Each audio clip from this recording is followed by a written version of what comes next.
Bonjour. La série de manifestations annoncée par la coalition de l'opposition Yewwi Askan Wi est traitée en priorité par les quotidiens reçus mardi à l'agence de presse sénégalaise.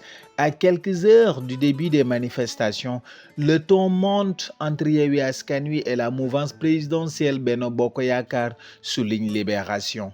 Cette opposition n'espère trouver son salut que dans l'invective, les injures, la fuite en avant. La fuite en avant et la manipulation, dénonce Benno Bokk Yakaar, alors que pour Pastef, les milices aux côtés de la troisième candidature sont la seule vraie menace sur la stabilité du pays. Walf Quotidien met en exergue une logique de confrontation. Le journal de Front de Terre écrit: on se regarde en chien de faïence et se livre un combat par presse interposée, sans commune mesure entre pouvoir et opposition. La dernière en date est la série de manifestations annoncées par la conférence des leaders de Yewwi Askan Wi pour demain et après-demain à Dakar et dans les 45 autres départements du pays.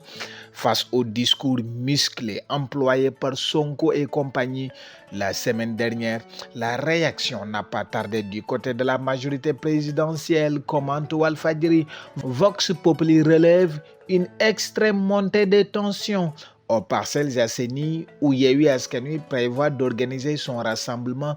Les riverains sont sous la hantise des débordements, souligne pour sa part l'Observateur. Cette série de manifestations de 3 jours annoncées explique le titre affiché par Bës Bi Le Jour. 72 heures chrono entre des opposants décidés à manifester pendant 3 jours et un État droit dans ses bottes. Le Sénégal risque de renouer avec les démons de la violence politique à partir d'aujourd'hui. En flagrant, c'est un autre round du fameux mortal combat entre Macky Sall et Ousmane Sonko à moins d'une année de la présidentielle de 2024, commente le journal Bës Bi Le Jour. Dans un autre registre, Enquête aborde la question de la cherté de la vie. Et le journal s'interroge: l'État est-il puissant?